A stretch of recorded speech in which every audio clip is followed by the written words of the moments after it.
And so we're going to talk to you about relationships. We've said it before that your hardest relationships, in fact, all of your relationships, but especially your hardest relationships,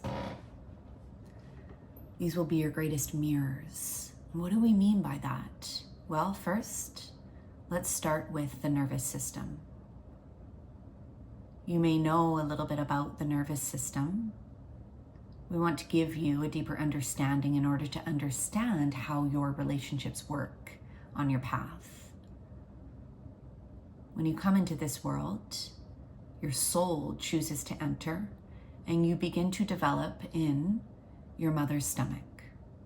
This is also when your nervous system begins to develop. It is one of your most primal systems. It develops as a system that is meant to be aware of dangers. It is your safety system within yourself.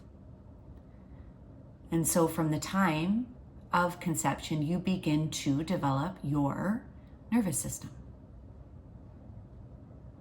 It is such a sensitive system within you because it is always and has always taken in information from your environment, starting in the womb. So think about this. What might that womb space have been like for you? And that is just one example of an environment where you began to attune to what was going on outside of you in order to find and be prepared for dangers to feel safer. And so as you develop, your nervous system develops. It's always scanning the environment, always taking in information, inputting it like a computer, processing it, storing it. Why does it store it? To help you be better prepared for your environment, for your evolution.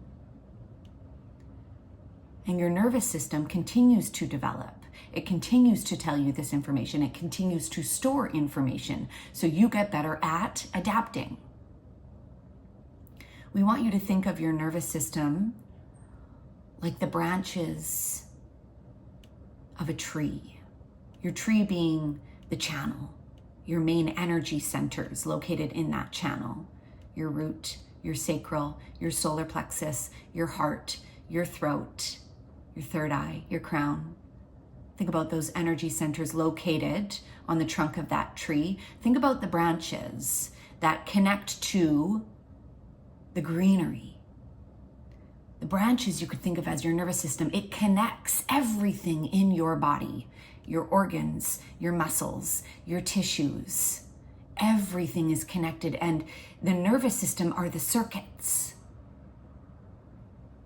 This is why it is such a sensitive system. This is also why it controls so much.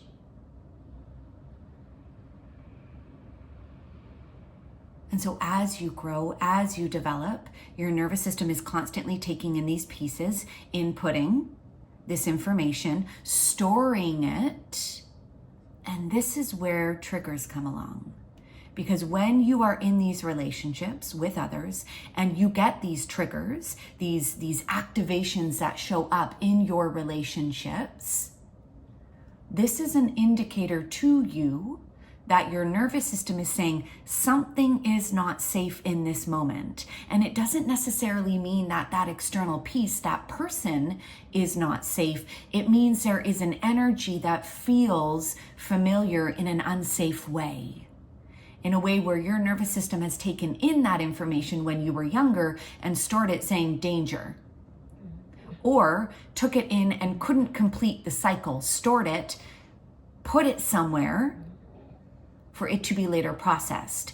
And this is where the trigger shows up. It is ready to be processed, my love. And so your job always is to be curious, to stay aware, to stay present with the activations that are showing up in your relationships, because these are indicators that there is a cycle that wants to be completed. These are indicators that there is an energy that is stuck from the past that wants to be smoothed, that wants to be cleared. Because the truth is that the number one intention that your soul came here to experience was to forget and then to remember, was to be blocked and then to be cleared. This is the process of awakening. This is the process of remembering. This is the process of healing. This is the process of this journey. And so when the energy shows up, when the trigger shows up, be with it. Actually, the invitation is, can you be the awareness of it? Can you see it? Can you work with it without attaching to it? Because when we attach, we get lost. We forget the truth. The truth being, this wants to be cleared. It doesn't want to be stuck to. And if you feel like you want to stay stuck to that piece, that is an identity. That is your ego showing up. And that always tells you that there's greater connection that needs to be found here. And so get curious. The mirror that is showing up in those relationships is always providing you with an invitation to see what is showing up within you, to go deeper, to open up, clear, shift, move through it, and find deeper coherence. This is the path.